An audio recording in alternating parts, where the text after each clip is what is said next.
नमो अरिहंताणं नमो सिद्धाणं नमो आयरीयाणं नमो वज्रायाणं नमो लोये सौवसाहूणं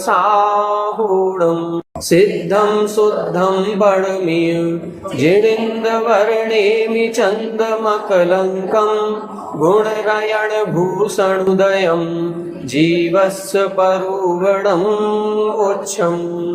1008 श्री मूलनायक पार्श्वनाथ भगवान की, द्वासांग जिनवाणी माता की, आचार्य श्रेष्ठ आचार्य गुरुवर श्री 108 नेमीचंद्र सिद्धांत चक्रवर्ती महाराज की, आचार्य श्रेष्ठ आचार्य गुरुवर श्री 108 विद्यासागर जी महामुनि राज की, आचार्य श्रेष्ठ आचार्य गुरुवर श्री 108 समय सागर जी महाराज की, तीर्थ चक्रवर्ती जगत पूज्य निर्यापक श्रमण मुनि पुंगव श्री 108 सुधा सागर जी महाराज की, समस्त मुनि संघ की।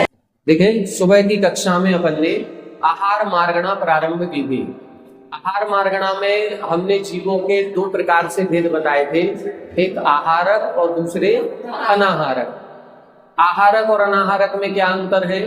आहारक की परिभाषा बताई थी कि जहां पर 3 शरीर के योग्य नोकर्म वर्गणाओं का ग्रहण किया जाता है वह आहारक अवस्था है, और जहां पर 3 शरीर औदारिक, वैक्रियक और आहारक, इन 3 शरीर के योग्य वर्गणाओं का ग्रहण नहीं होता है, रुक जाता है, उस अवस्था को अनाहारक अवस्था कहते हैं। ऐसी अनाहारक अवस्था कहाँ कहाँ प्रकट होती है? तो सबसे पहला एक सिद्धांत है, जहां जहां कर्मण का योग होगा वहां वहां अनाहारक अवस्था होती है। कर्मण का योग कहाँ होता है? एक तो विग्रह गति में होगा, दूसरा केवली समुद्घात में होगा। तो विग्रह गति में 1 समय के लिए, 2 समय के लिए अथवा 3 समय के लिए अनाहारक अवस्था बनती है। जो जीव 1 मोड़े वाली गति करते हैं उनके 1 समय के लिए, 2 मोड़े वाली गति में 2 समय के लिए, और 3 मोड़े वाली गति में 3 समय के लिए जीव अनाहारक होता है। केवली समुद्घात में हमने बताया था 4 प्रकार की अवस्थाएं हैं, दंड, कपाट, प्रतर और लोकपूरण। तो इन 4 में से प्रतर और लोकपूरण, इन 2 अवस्थाओं में कर्मण का योग होता है। तो 2 अवस्थाओं में होगा तो प्रतर, लोकपूरण, और वापस जब करेंगे तो फिर से प्रतर होगी। तो ऐसे 3 समय के लिए केवली समुद्घात में भी कर्मण का योग होता है। और जब कर्मण का योग होगा तो उस समय अनाहारक अवस्था होगी, नोकर्म वर्गणाओं का ग्रहण नहीं होता है। ठीक है। तीसरा एक स्थान बताया था, अयोग केवली स्थान। अयोग केवली के क्यों नहीं है? वहां कर्मण का योग भी नहीं है, लेकिन वहां क्या है, आहारक और अनाहारक की जो परिभाषा अपन ने देखी थी उसमें स्पष्ट लिखा, शरीर नाम कर्म के उदय के कारण से। अब वहां पर शरीर नाम कर्म का उदय ही नहीं है, इसीलिए वहां पर किसी भी प्रकार की वर्गणाओं का ग्रहण नहीं है। ना तो नोकर्म वर्गणाओं का ग्रहण है और ना कर्मण वर्गणाओं का ग्रहण होता है। तो वो अयोग केवली गुण स्थान भी एक अनाहारक अवस्था का होता है। चौथी अवस्था है सिद्ध परमेष्ठी की अवस्था। जो संसार से ही मुक्त हो गए हैं उनके भी इन किसी भी प्रकार की वर्गणाओं का ग्रहण नहीं। फिर इधर इन्होंने समुद्घात अवस्था का वर्णन किया था कि जैसे केवली समुद्घात नाम दिया है, तो केवली समुद्घात क्या है और समुद्घात किसे कहते हैं ये इसमें बताया था। तो समुद्घात की परिभाषा में लिखा था कि मूल शरीर को छोड़े बिना उत्तर शरीर के साथ, मूल शरीर हमारा औदारिक शरीर है, देवनारकियों का वैक्रियक शरीर है, और उत्तर शरीर में कौन से आएंगे? तेजस और कर्मण शरीर। तो तेजस कर्मण शरीर के साथ आत्मा के प्रदेशों का बाहर निकलना, इसको बोलते हैं समुद्घात। ये कुछ विशेष परिस्थितियों में ही होता है, और उन विशेष परिस्थितियों के आधार पर समुद्घात के 7 भेद किए जाते हैं। अपन सभी ने द्रव्य संग्रह पढ़ी हुई है। द्रव्य संग्रह में भी शायद 10वें नंबर की गाथा है जिसमें उन्होंने शरीरत्व अधिकार का वर्णन किया। अवगाहनत्व जो है, अणु गुरु देह पमाणु ओम संहा रप सप दो चेदा असुमुह दो व्यवहारा ऋक्षण दो असंख्य देशों। वहां पर भी ये असुमुह दो व्यवहारा लिखा है। असुमुह दो मतलब समुद्घात अवस्था को बिना छोड़े, समुद्घात अवस्था को छोड़ करके, समुद्घात अवस्था को छोड़ करके शेष अवस्थाओं में आत्मा का आकार शरीर प्रमाण होता है, लेकिन समुद्घात अवस्था में आत्मा का आकार फैल जाएगा, तो फिर उसकी स्थिति अलग बनेगी।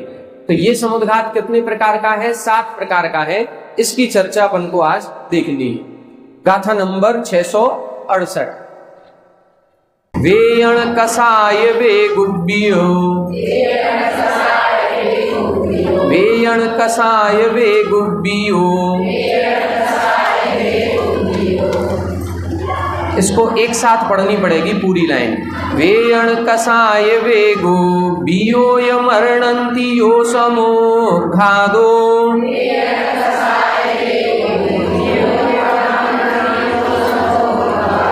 वेयण कसाय वे गुब्बियो यमर्णन्ति यो समोघादो।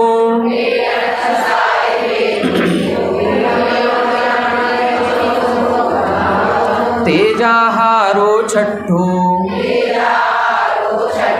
तेजाहारो छठो, सप्तमो केवलीणं तु,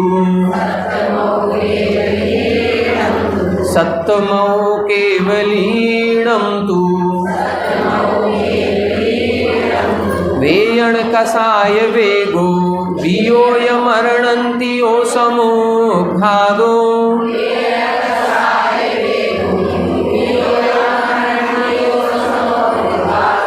तेजाहारो छठो, सप्तमो केवलीणं तु।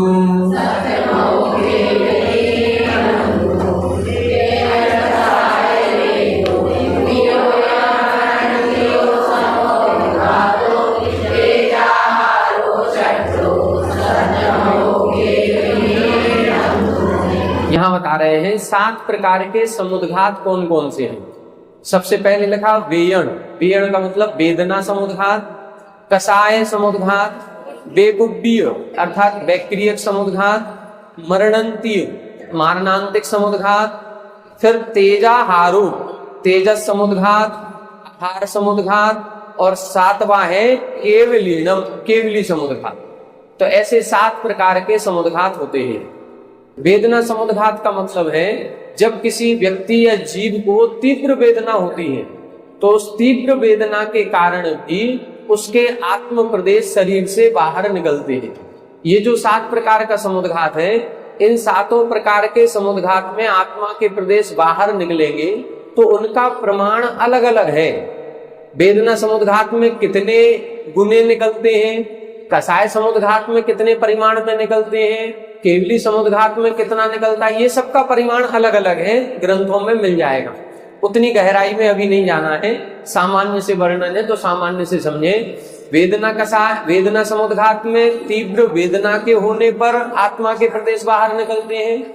कसाय समुद्घात में तीव्र कसायान्वित होने से तीव्र कसाय आ रही है, खुद कसाय एकदम आंखें लाल हो रही है, 10 लोग पकड़े हुए हैं, पीछे खींच रहे हैं, वो मारने को दौड़ रहा है। ये कभी तीव्र कसाय इतनी ज्यादा होती है, अकेले में भी होती है। जब हम किसी से बदला नहीं ले पा रहे हैं, कोई बड़ा व्यक्ति है, अकेले मन ही मन सोच रहे हैं, तो अपने मन ही मन में ही किस्मसाहट होती है, उस समय भी कसाय समुद्घात हो सकता है। तो ऐसे कसाय समुद्घात दोनों, वेदना समुद्घात और कसाय समुद्घात, ये 2 परिस्थितियां हो गई। ऐसी स्थिति में भी आत्मा के प्रदेश बाहर निकलते हैं। लगभग 3 गुने आत्मा के प्रदेश निकलते हैं। जितना हमारे शरीर की अवगाहना है, जितनी लंबाई चौड़ाई है, उसके 3 गुने प्रदेश बाहर निकलते हैं। बैक्टीरियक समुद्घात क्या है? जो भी देवनारकी है, ये एक प्रकार से विक्रिया जब करते हैं और कोई दूसरा शरीर बना रहे हैं, तो दूसरा शरीर बनाते समय उनके आत्मा के प्रदेश बाहर ही जा रहे हैं। अब कोई देव है, उसका मूल शरीर तो मान लो विमान में है और वह एक विक्रिया करके समोसरण में आया है विदेश क्षेत्र में। कोई एक देव विक्रिया करके नंदीश्वर द्वीप गया हुआ है या कहीं कोई समूरमण समुद्र तक गया हुआ है, तो उसके आत्मा के प्रदेश उस मूल शरीर से जुड़े हुए। ऐसा नहीं है कि वो शरीर अलग हो गया और ये अलग हो गया, वो आत्मा के प्रदेश फैल रहे हैं। मतलब उस स्वर्ग से लेकर के यहाँ यदि कोई देव बैठा है तो आत्मा के प्रदेश वहां से यहाँ तक फैले हुए हैं। वो बैक्टीरियक समुद्घात है। वो व्यक्तिगत समुद्घात है, वो फैले हुए हैं, जुड़े हुए हैं एक दूसरे से। बीच में बाधा नहीं होगी? नहीं होती। आत्मा के प्रदेश हैं और तेजस और कार्मण शरीर है, बस ये सब तीनों भी चीजें अप्रतिघात हैं, तो कहीं से बाधा होनी नहीं। ऐसे हवा में जैसे घूमते रहते हैं प्रदेश। हाँ, रहेंगे ना हवा में। हाँ बिल्कुल। जैसे मान लो एक पतंग उड़ाई है तो डोरी हमारे हाथ में है और उस पतंग से बिल्कुल टच है, हाँ तो वो रहेंगे ना, वहां से यहां तक जुड़े हुए रहेंगे। तो बैक्टीरियक शरीर जो समुद्घात होता है, कोई भी देव मूल शरीर को छोड़ा नहीं है उसने। मूल शरीर को यदि आत्मा के प्रदेश छोड़ देंगे तो उसका मरण हो जाएगा।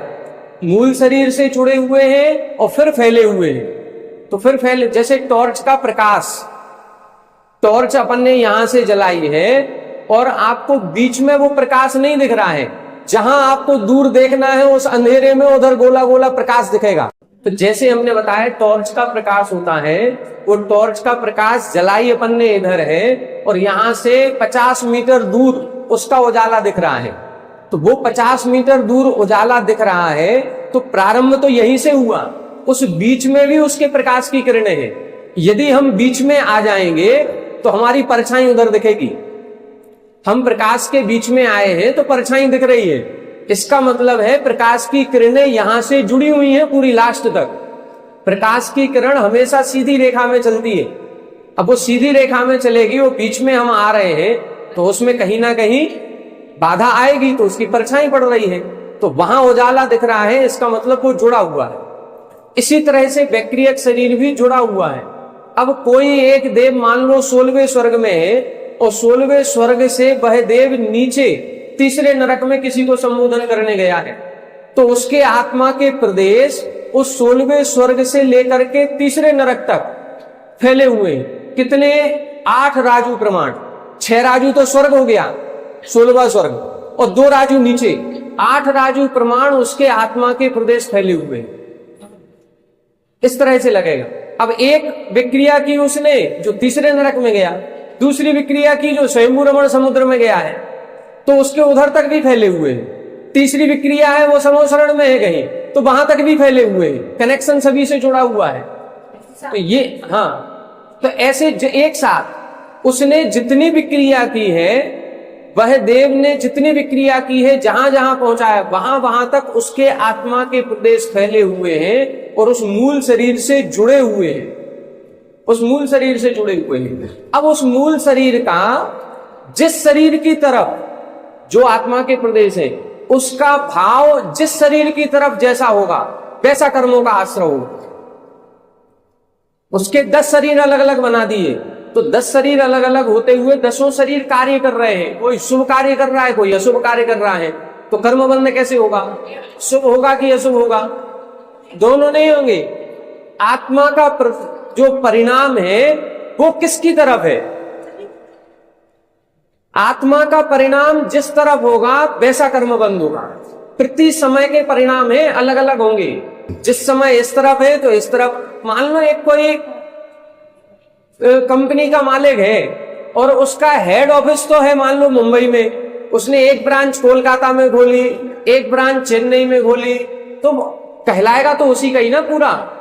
अब मूल हेड ब्रांच उसकी उधर ही हो गई देवों में, अब उसने अपने शरीर को भेज दिया। अब कहां कैसे आश्रय होगा? जिस तरफ, जब जिस समय वो मुंबई में बैठ करके कोलकाता फोन लगा रहा है, भाई कितना हुआ टर्नओवर बताओ, तो अब उसका ध्यान किस तरफ है? अभी कोलकाता की तरफ। बस तो उस समय उस संबंधी आश्रय होगा। जिस समय उसने चेन्नई फोन लगा करके जानकारी ले रहा है तो चेन्नई तरफ होगा। जिस समय जैसा परिणाम आएगा, काम सब जगह चल रहा है, ऐसा नहीं है कोई ब्रांच बंद है, सभी जगह ब्रांच चालू है, सभी जगह काम चल रहा है, टर्नओवर। हमारा उद्देश्य किस तरफ है? अभी जैसे शिविर चल रहा है, संयोजक हम है, अब सब जगह क्लासें चल रही, क्षेत्रपाल मंदिर में भी, बड़े मंदिर में भी, अभी अपन अपनी क्लास तरफ ध्यान है। लेकिन यदि कहीं से कोई सूचना मिलती है तो अपन देखते हैं कि भाई उधर का क्या चल रहा, उधर का क्या चल रहा, फोन लगा के पूछ रहे हैं। तो जिस तरफ ध्यान होगा उस भाव जैसे होंगे, उस भाव के हिसाब से कर्मों का आश्रय हो। प्रति समय के परिणाम है, अपन एक एक समय के परिणाम को पकड़ नहीं पाएंगे। देवों की ये होता है, तो ये व्यक्तिगत समुद्घात कहलाता है। इसी तरह से देवनारकियों के तो सामान्य सी बात होता ही है। भोग भूमियां मनुष्य त्रियंच जितने होते हैं उनके भी व्यक्तिगत शरीर बनता है, वो भी व्यक्तिगत शरीर से अनेक शरीर बना करके घूमते रहते हैं पूरे भोग भूमि क्षेत्र में, तो उनके भी वो व्यक्तिगत समुद्घात है। मनुष्यों में भी अपन सभी जो कर्म भूमि के हैं, जैसे विष्णु कुमार मुनि को विक्रिया रिद्धि थी, तो उन्होंने विक्रिया रिद्धि से अपने शरीर को आगे बढ़ाया, तो उनके आत्मा के प्रदेश भी बाहर निकले, तो उसको अपन कहेंगे व्यक्तिगत समुद्घात। तो इस प्रकार से व्यक्तिगत समुद्घात कहलाता है। एक है मारणांतीय, मारणांतिक समुद्घात। मारणांतिक समुद्घात किसे कहते हैं? मरण के अंत समय।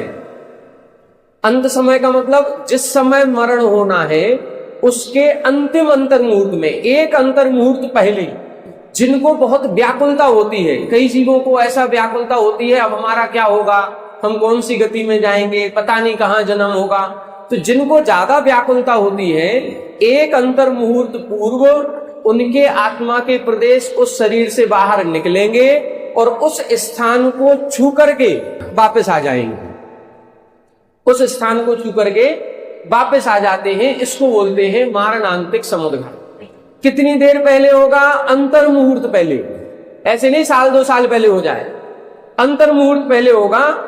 और अंतर मुहूर्त पहले होकर के उसके आत्मा के प्रदेश वापस आए और फिर उसका मरण हो जाएगा। हो सकता है कि उस जीव को कुछ शांति मिल जाए, हो सकता है कि उस आत्म प्रदेश छू करके आए, तो कुछ ना कुछ तो इसका फल होगा। क्या होगा, कैसे परिणाम बनेंगे, ये अपन नहीं बता सकते, लेकिन कुछ ना कुछ उसको फर्क पड़ेगा। तो ये कहलाता है मारणांतिक समुद्घात। ये मरण के अंतर मुहूर्त पहले ही होता है, चारों गतियों में हो सकता है। ठीक है। इसके बाद है तेज, यानी तेजस समुद्घात। तेजस समुद्घात किसे कहते हैं? अपन ने देखा होगा तेजस पुतला निकलता है किसके? रिद्धिधारी मुनिराजों के। ऐसे मुनिराज जिनको तेजस रिद्धि प्राप्त है, उनके तेजस पुतला निकलता है। 2 प्रकार का होता है, शुभ तेजस और अशुभ तेजस। शुभ तेजस दाहिने कंधे से निकलता है, अशुभ तेजस बाएं कंधे से निकलता है। शुभ तेजस सीधी परिक्रमा देता है, अशुभ तेजस उल्टी परिक्रमा देगा। शुभ तेजस सफेद रंग का होता है, पुरुष की आकृति का होगा। अशुभ तेजस लाल रंग का होता है, बिल्ली के आकार का होगा। शुभ तेजस जो होगा वो 12 बाई 9 योजन, 12 बाई 9 योजन के क्षेत्र को अशुभ तेजस जला करके भस्म कर देगा और शुभ तेजस इतने ही क्षेत्र में सुभिक्ष कर देगा। निकलता क्यों है, कैसे निकलता है? तो ये उन मुनिराज के परिणामों के ऊपर डिपेंड करता है जिनको तेजस रिद्धि है। जिनके तेजस रिद्धि है, यदि उनके मन में कोई दया का भाव आया, कहीं अकाल पड़ रहा है, महामारी हो रही है, कोई दुर्भिक्ष हुआ है, तो उनके मन में यदि दया का भाव आया है, तो उस दया के परिणाम स्वरूप वह तेजस पुतला अपने आप निकल जाएगा, अपने आप निकल जाएगा, उसको रोक नहीं सकते। यदि तेजस रिद्धि है तो वो पुतला अपने आप निकल जाएगा और उतने क्षेत्र को वो सुभिक्ष कर देगा, वहां का अकाल महामारी सब दूर हो जाएगी। 12 बाई 9 योजन का क्षेत्र, बस इतना ही उसकी सीमा है। और अशुभ तेजस जो होता है, जब तीव्र क्रोध आ जाता है, तीव्र क्रोध के परिणाम होने पर अशुभ तेजस निकलता है और जिस निमित्त से वह क्रोध आया था उस निमित्त को मिला करके 12 बाई 9 योजन के क्षेत्र को नष्ट कर देता है, भस्म कर देता है। तो ऐसा ये तेजस पुतला निकलता है। ये जो तेजस पुतला निकला है इसको तेजस समुद्घात कहते हैं, क्योंकि उस तेजस शरीर के साथ आत्मा के प्रदेश भी बाहर निकलते हैं। अगला है आहार, आहारक समुद्घात। बैक्टीरियक समुद्घात और तेजस समुद्घात में ये अंतर है। बैक्टीरियक समुद्घात चारों गतियों के जीवों के संभव है और तेजस समुद्घात केवल मनुष्यों में होगा, उसमें भी रिद्धिधारी मुनिराजों के होगा और उसमें भी जिनके तेजस रिद्धि है उनके हो, सबके नहीं हो। और सबके हो ही जाए ये कोई जरूरी नहीं है। तेजस रिद्धि है, मान लो 10 मुनिराजों के हैं, लेकिन ऐसा कोई अवसर ही नहीं आया तो नहीं हुआ।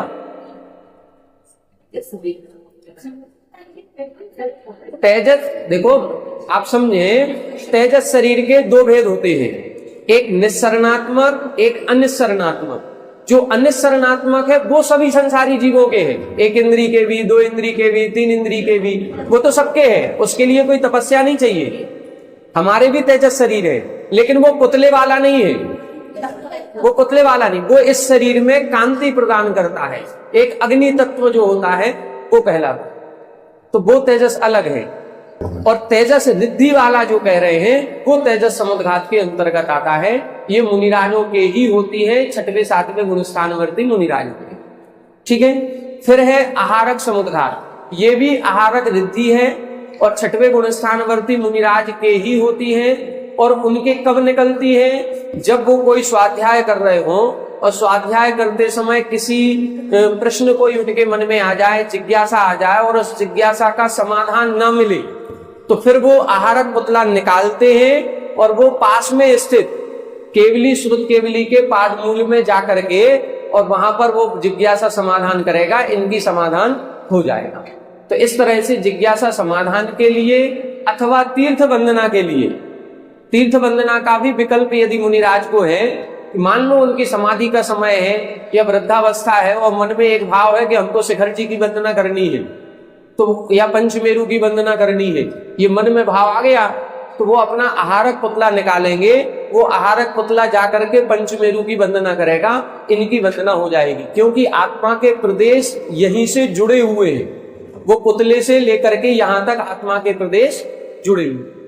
इस तरह से ये एक तो हो गया जिज्ञासा समाधान, एक हो गया तीर्थ वंदन, ये 2 अपेक्षाओं से लिखा गया है कि आहारक पुतला निकाला जाता है।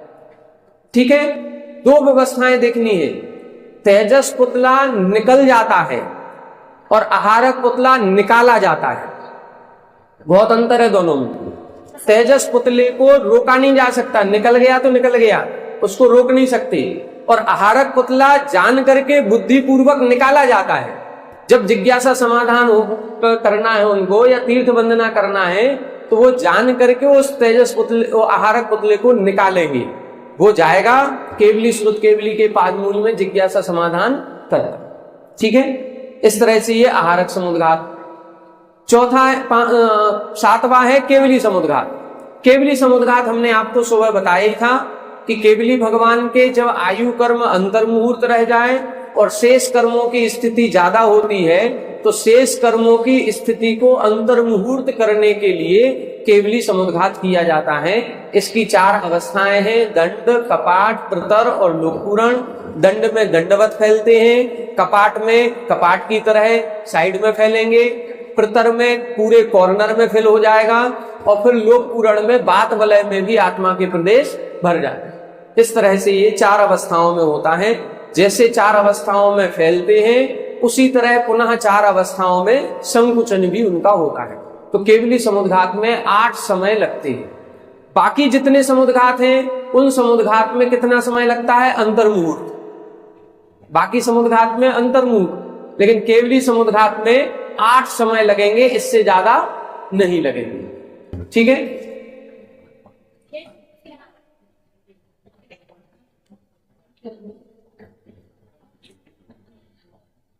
हाँ, अनुभव होता है, जान करके निकाला है। आहारक पुतला जान करके निकाला है तो उनके पूरा अनुभव में आएगा, दर्शन हो जाएंगे सब। हाँ बिल्कुल दर्शन हो जाएंगे, वही प्रसन्नता वही विशुद्धि बनेगी जैसे अपन आंखों से दर्शन करते हैं। क्योंकि आहारक पुतला भी पूरा 5 इंद्रियां बनती हैं उसकी, पुरुष की आकृति का होगा, उसकी भी आंखें बनेंगी, कान बनेंगे, मुंह होगा, सब कुछ होगा, बिल्कुल पुरुष की आकृति का। बस ये है कि हम नहीं है, वो पुतला है, एक हाथ का होता है पुरुष की आकृति। अपन सभी ने अभी आहारक शरीर पढ़ा था योग मार्गणा में, पहले भाग में, उसमें आहारक शरीर का वर्णन 7-8 गाथाओं में दिया था और बहुत अच्छे से स्पष्ट विस्तार के साथ। अब देखें विशेषता और बता रहे हैं कि इन समुद्घातों में और क्या विशेषता है। आहार मारणंतीय, आहार मारणंतीय दुगम पिणीयमेण एक दिशि गमतु, दुगम पिणीयमेण एक दिशि गमतु, दस दिशि गदाहु शेषा, दस दिशि गदाहु शेषा, पंच समुग्घादयाहुन्ति,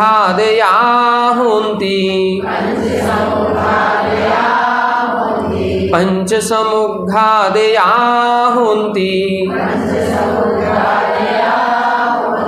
आहार मारणन्ति दुगम्पिणीयमेण एक दिशि गमतु, दस दिशि गदाहु शेषा, पंच समुग्घादयाहुन्ति,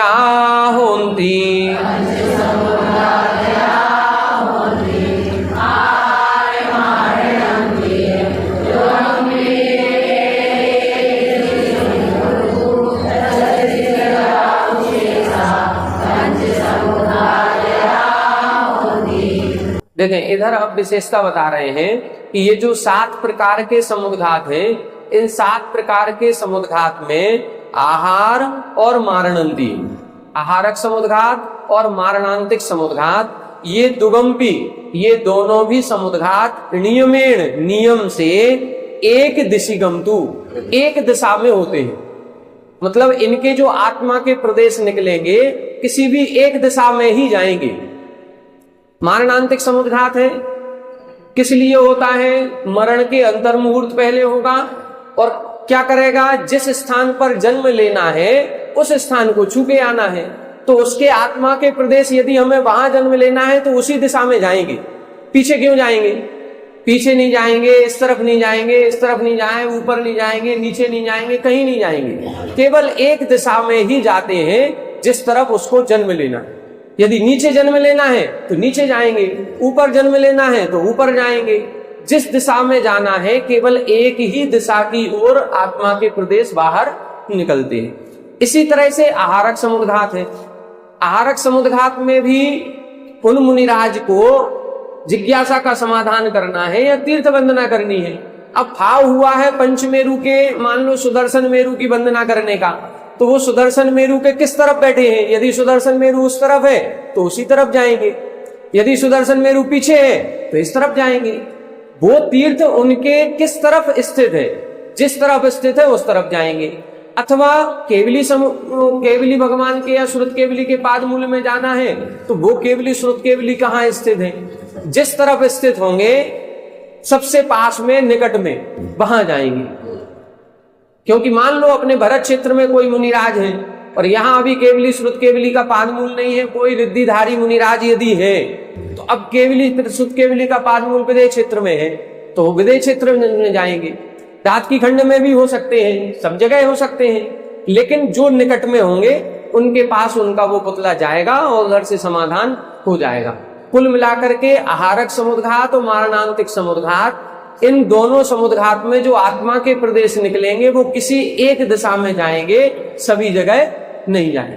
बाकी जो 5 समुद्घात हैं, शेषा पंच, उनके जो आत्मा के प्रदेश है वो 10 दिशाओं में निकलेंगे।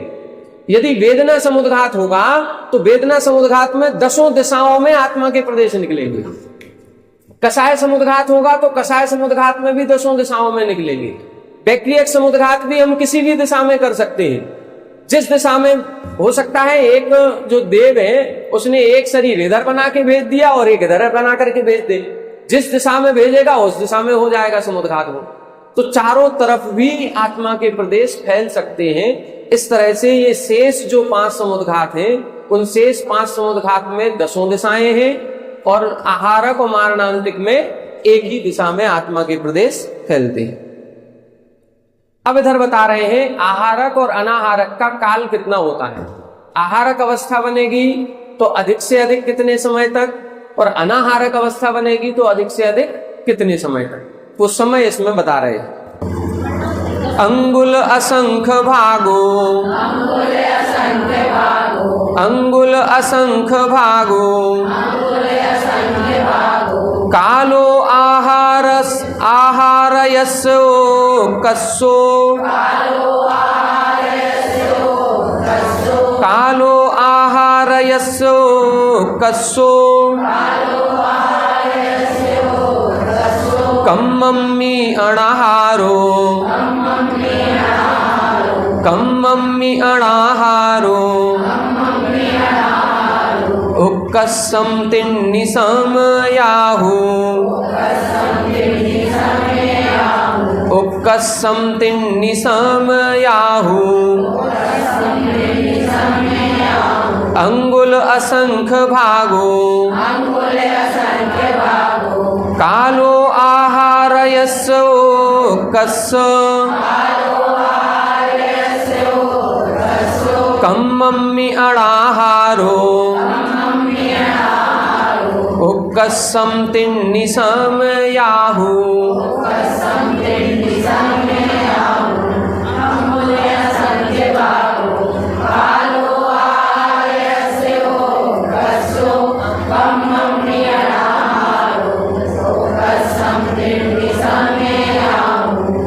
देखो इधर बता रहे हैं दोनों अवस्थाओं का उत्कृष्ट काल कितना है।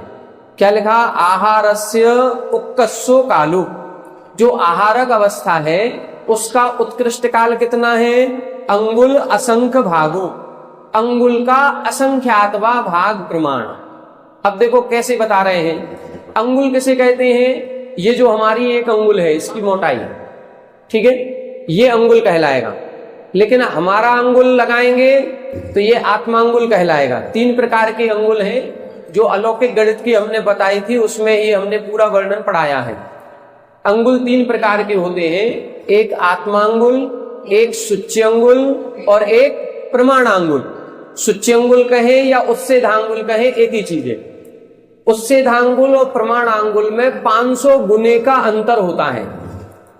जो चतुर्थ काल के प्रारंभ में चक्रवर्ती हुए भरत चक्रवर्ती, तो भरत चक्रवर्ती की अवगाहना कितनी थी? 500 धनुष की।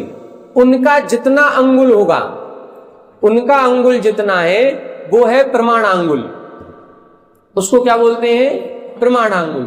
चतुर्थ काल के प्रारंभ में 500 धनुष की अवगाहना वाले जीव का जो अंगुल है वो प्रमाणांगुल, और उसमें 500 का भाग लगा दो तो जो मोटाई निकलेगी वो कहलाएगा उच्छेदांगुल, उसको बोलेंगे उच्छेदांगुल। और हम सबका अलग अलग है। आपकी अंगुल अलग होगी, हमारी अलग होगी, सबकी अलग अलग होगी। किसी की मोटाई ज्यादा, किसी की पतली, ये कहलाएगा आत्मांगुल, सबका अलग अलग। तो यहां पर इन्होंने लिखा है अंगुल असंख्य भागु। देखो अंगुल है ये, मान लो इसकी मोटाई, ठीक है। अब इस अंगुल का असंख्यात्मा भाग और इससे काल की गणना कर रहे हैं। ये है प्रदेश में, क्षेत्र में, ये तो क्षेत्र में होगा, और क्षेत्र की अपेक्षा वर्णन करके काल का वर्णन कर रहे हैं। तो कैसे लगाएंगे? इस अंगुल के असंख्यात्मा भाग, इस अंगुल में जितने प्रदेश हैं आकाश के, उस आकाश के प्रदेशों में असंख्यात का भाग लगाओ, तो जो प्रमाण निकलेगा उतने समय लगाना है। मान लो कि इसमें 1000 प्रदेश है, 1000 परमाणु, और असंख्यात्मा भाग मान लो 10 है, तो 1000 में 10 का भाग लगाओ, कितना निकला? 100, मतलब 100 समय हो गए। तो 100 समय प्रमाण आहारक का काल निकला। अब इधर कैसे लगाना है? एक अंगुल के असंख्यात्म भाग में असंख्यातों प्रदेश हैं, असंख्यातों प्रदेश। अब उन असंख्यातों प्रदेश के समय बनाओगे तो असंख्यातों वर्ष हो जाएंगे, असंख्यातों वर्ष। क्योंकि आहारक अवस्था हमने आपको बताई कि अनाहारक अवस्था को छोड़ करके शेष आहारक अवस्था है। मान लो यहां से मरण हुआ, मरण होते ही विग्रह गति बनी, कार्मण कायुग हुआ। कार्मण कायुग मान लो हम 2 मोड़े वाली गति से देवों में उत्पन्न हुए, तो 2 मोड़े वाली गति में कितने समय के लिए अनाहारक होंगे? 2 समय के लिए। और 2 समय के लिए अनाहारक हुए और उसके बाद आहारक हो गए। अब उसके बाद आहारक हुए और हमारी मान लो आयु 33 सागर की है सर्वार सिद्धि के देवों की, तो 33 सागर तक हम आहारक ही रहेंगे, 33 सागर तक आहारक ही रहेंगे। उस 33 सागर के बाद फिर अनाहारक अवस्था बनेगी। तो 33 सागर का जो समय है उसमें कितने समय होंगे? असंख्यातों समय। और वो उतने 33 सागर के समय जितनी गणना आएगी उतना ये अंगुल के इतने से भाग में इतने प्रदेश होते हैं। ये समझो अब 33 सागर के समय निकालो। अभी हमने बताया था कि एक वर्ष में 365 दिन, एक दिन में 24 घंटे, एक घंटे के 60 मिनट, एक मिनट के 60 सेकेंड, एक सेकंड में संख्यात आवली और एक आवली में असंख्यात समय। अब अपन को ऐसे एक सागर के समय नहीं 33 सागर के समय बनाने हैं। तो 33 सागर के कितने समय बनेंगे? असंख्यातों समय बनेंगे। उतने प्रदेश एक अंगुल में होते हैं, उतने प्रदेश एक अंगुल में है। तो ये अंगुल बहुत बड़ा है। देखने में लग रहा है कि इतना सा अंगुल की बात कर रहे हैं, ये इतना सा अंगुल नहीं है। इसमें इतने प्रदेश भरे हुए हैं आकाश के कि जिसकी हम कल्पना भी नहीं कर सकते। तो इधर इन्होंने अंगुल के असंख्यात में भाग प्रमाण उस आहारक अवस्था का उत्कृष्ट काल बताया है। किसमें? उत्सेधांगुल और सूच्यांगुल एक ही चीज है। अब देखो 3 चीजें हमने बताई, एक प्रमाणांगुल बताया, एक उत्सेधांगुल बताया और एक आत्मांगुल बताया। 3 हो गए, तीनों समझ में आ गए। भरत चक्रवर्ती की जितनी 500 धनुष की अवगाहना थी, उनका जो अंगुल बनेगा उस अंगुल को क्या बोलते हैं? प्रमाणांगुल। ठीक है, उसमें 500 का भाग लगाओ, मतलब एक धनुष की जिसकी अवगाहना है, उस एक धनुष की अवगाहना वाले जीव का जो अंगुल होगा वो कौन सा होगा? उत्सेधांगुल। और अपन सबका अलग अलग जीवों का क्या होगा? आत्मांगुल। अब देखें 3 अंगुल और होते हैं। एक होता है सूच्यंगुल, एक होता है प्रतरांगुल, एक होता है घनांगुल।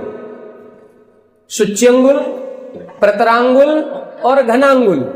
तो सूच्यंगुल किसे कहते हैं? सूच्यंगुल को समझे, जो भरत चक्रवर्ती की अवगाहना है और उनका जो एक अंगुल है, उस एक अंगुल के बराबर एक लाइन खींच दो। बस एक लाइन खींचनी है पतली सी, जैसे अपन पेंसिल से लाइन खींचते हैं, ऐसी एक लाइन खींचो। उस एक लाइन में जितने प्रदेश होंगे वो सूच्यंगुल कहलाएगा, उसको बोलेंगे सूच्यंगुल। एक पतली लाइन कितनी मोटी कितनी होगी? एक प्रदेश प्रमाण। एक प्रदेश प्रमाण मोटी है, एक प्रदेश प्रमाण चौड़ी है और लंबाई कितनी हो गई? एक अंगुल के बराबर। ठीक है, एक अंगुल के बराबर लंबाई, ये होगा सूच्यंगुल। प्रतरांगुल किसे कहते हैं? इसका वर्ग कर दो, इसका वर्ग करना है। अभी जो एक अंगुल प्रमाण हमारी लंबाई थी, अब चौड़ाई भी एक अंगुल की हो गई। उसमें जितने प्रदेश आएंगे उसको बोलेंगे हम प्रतरांगुल। सूच्यंगुल का वर्ग ये प्रतरांगुल है। और घनांगुल किसे कहते हैं? इस सूच्यंगुल का घन कर दें, जितनी लंबाई उतनी चौड़ाई उतनी मोटाई या गहराई, उसमें जितने प्रदेश होंगे वो कहलाएगा घनांगुल। क्लियर हुआ? अभी नहीं हुआ। अब जैसे मान लो, माना कि एक सूच्यंगुल की लंबाई 10 फीट की है, 10 फीट की है। अब यहां से लेकर के एक लाइन खींचो 10 फीट लंबी, 10 फीट लंबी लाइन खींचेंगे, उसमें जितने छोटे छोटे छोटे छोटे प्रदेश आएंगे उन प्रदेशों की संख्या सूच्यंगुल प्रमाण हो गई। ठीक है, अब 10 बाई 10 का रूम हो गया। ये प्रतरांगुल में वर्ग करना है तो 10 फीट ऐसे और 10 फुट लंबाई।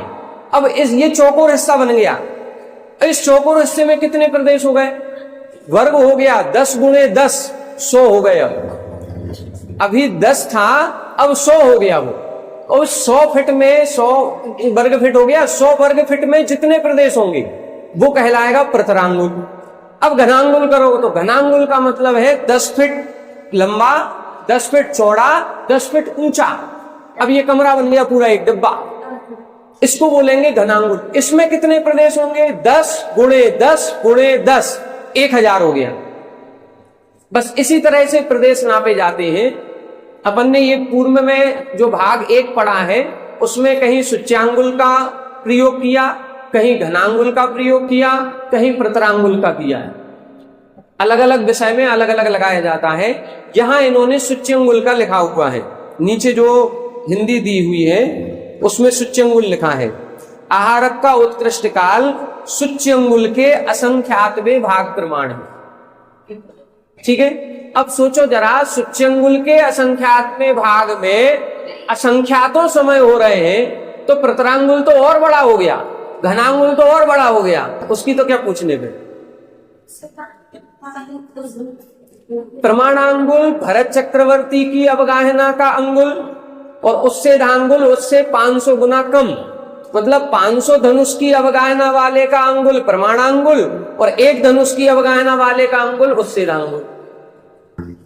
ठीक है, नहीं, सूच्यंगुल में प्रमाणांगुल से लगाया जाता है, सूच्यंगुल में प्रमाणांगुल से लगाया जाएगा, मतलब भरत चक्रवर्ती की अवगाहना का जो अंगुल है उतनी बड़ी रेखा खींचनी है, उतनी बड़ी रेखा आएगी।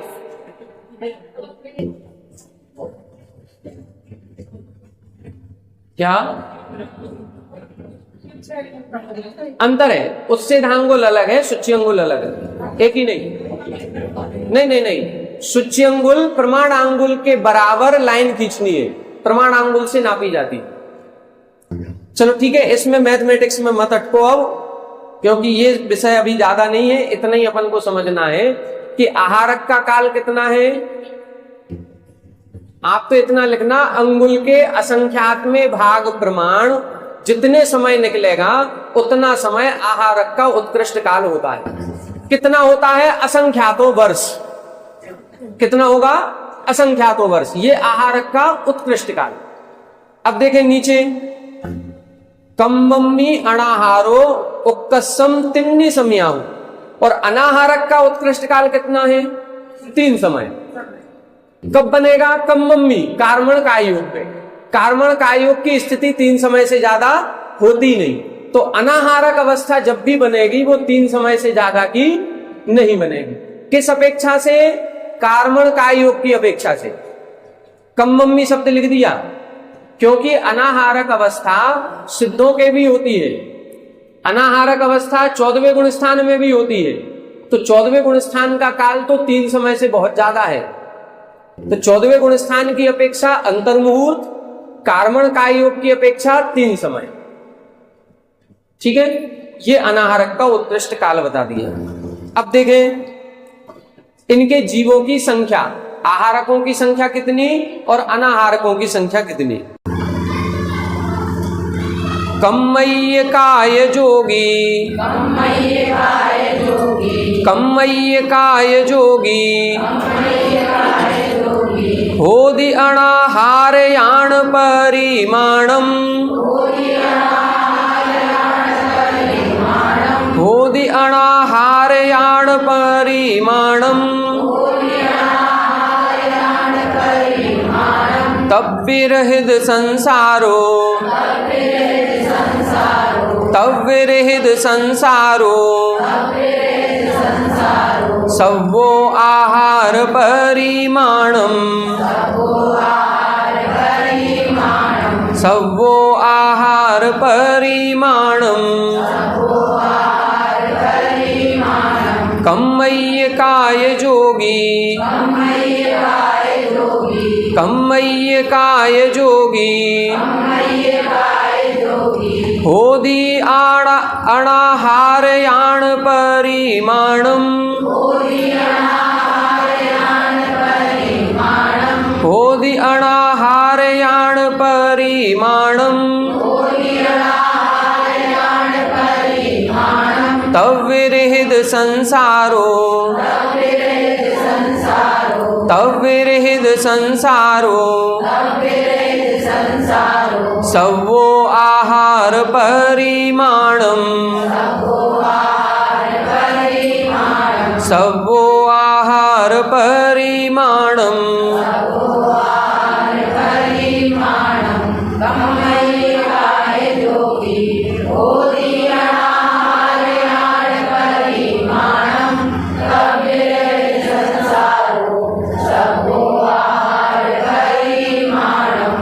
अब देखें इनकी संख्या बता रहे हैं।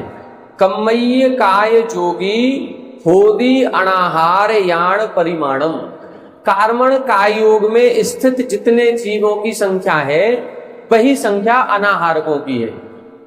अब कार्मण काय योगी जीवों की संख्या कितनी होती है, इसका वर्णन अपन पूर्व कक्षा में जो 7वें साल में आपने पढ़ा होगा उसमें अपन पढ़ चुके हैं। उसमें जब योग मार्गणा पढ़ी थी तो योग मार्गणा में कार्मण काय योगियों की संख्या भी आई थी। कितने होते हैं, अनंतानंत। कार्मण काय योगियों की संख्या कितनी है, अनंतानंत है। इसका मतलब क्या हुआ, कार्मण काय योग विग्रह गति में बनता है, और यदि कार्मण काय योगियों की संख्या अनंतानंत है, इसका मतलब अनंतानंत जीव तो प्रति समय बने ही हुए हैं विग्रह गति में। विग्रह गति में अनंतानंत जीव बने ही हुए हैं। कई जीव मर रहे हैं, जो मरण को प्राप्त हो रहा है उनकी विग्रह गति बन रही है। भले 3 समय की है, बहुत कम समय है, लेकिन 3 समय में भी अनंतानंत जीव प्रति समय विग्रह गति में बने ही रहते हैं। देखें, आपका प्रश्न है कि जैसे बैक्टीरियक समुद्घात होता है, उनका तो बैक्टीरियक शरीर है, तो बैक्टीरियक शरीर से उत्तर शरीर बना दिया तो उसमें कोई बाधा नहीं हो रही है। और यहां पर यदि अपन ने औदारिक शरीर से विक्रिया की है तो यहां तो बाधा होगी नहीं। यहां पर भी उन औदारिक वर्गणाओं में ही, इधर कोई ऐसे अपन ने बैक्टीरियक वर्गणाएं ग्रहण नहीं की, इन औदारिक वर्गणाओं में ही विक्रिया करने की शक्ति आ गई। तो यहां की ये औदारिक वर्गणाएं जो अपन फैलाएंगे वो भी उसी हिसाब से सूक्ष्म हो जाएंगे।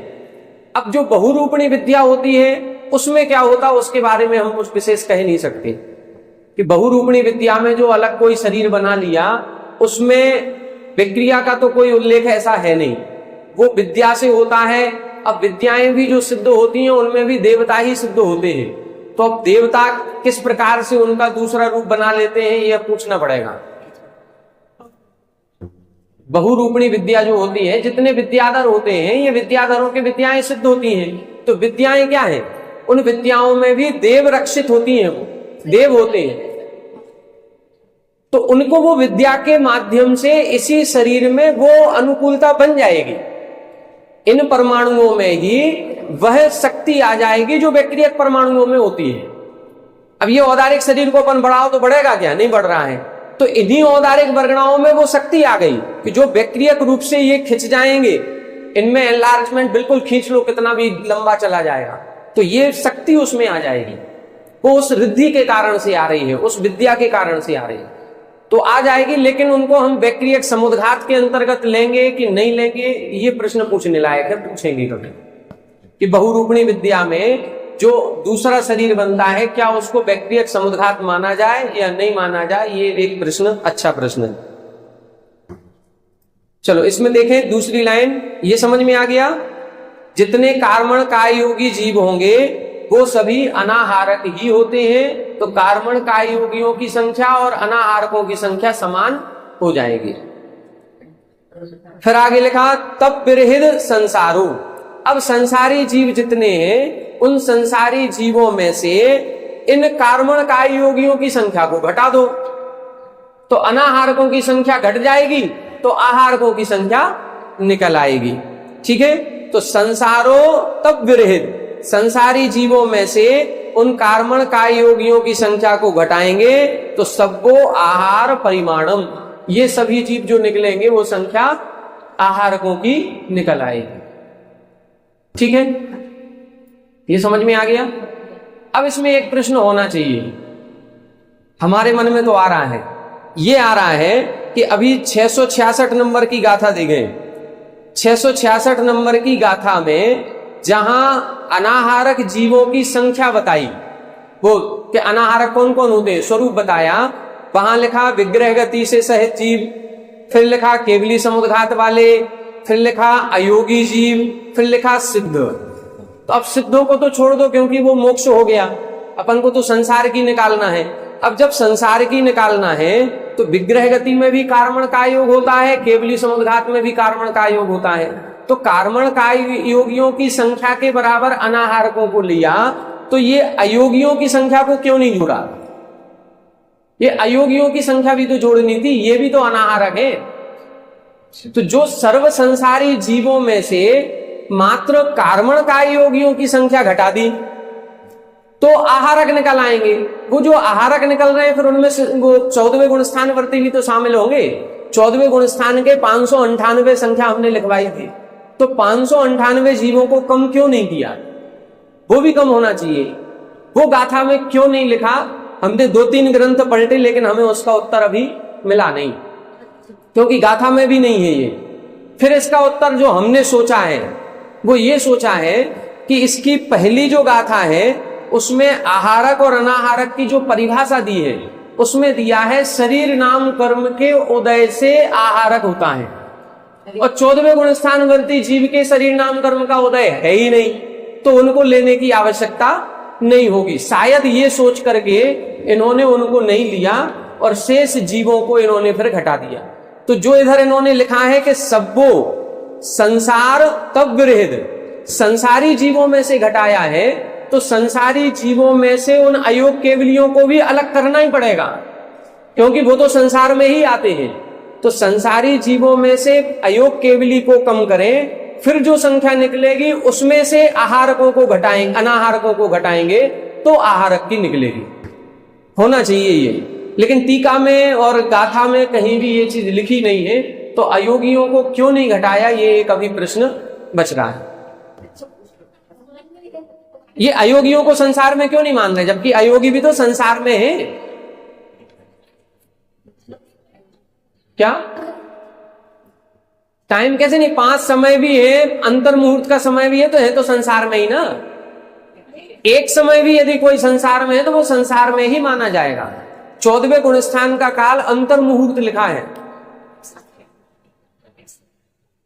संख्या जब निकाली जाएगी तो संख्या में इन्होंने लिख दिया कि सभी संसारी जीवों में से अनाहारकों को घटा दें, और वो भी अनाहारकों को नहीं घटाया, कार्मण काय योगियों को घटाया। तो यदि कार्मण काय योगियों के बराबर ही अनाहारकों की संख्या है और उसको घटाएंगे तो अयोग केवली कहां जाएंगे? उनकी संख्या को भी घटाना चाहिए। अब वो चीज अभी हमको नहीं मिली, हो सकता कहीं और विशेष हो तो पता नहीं। चलो आज की कक्षा में इतना ही। ये अपनी आहार मार्गणा हो गई। कल उपयोग अधिकार अपन प्रारंभ करेंगे और फिर उसके बाद कल से ही लेस्या मार्गणा अपन प्रारंभ करेंगे।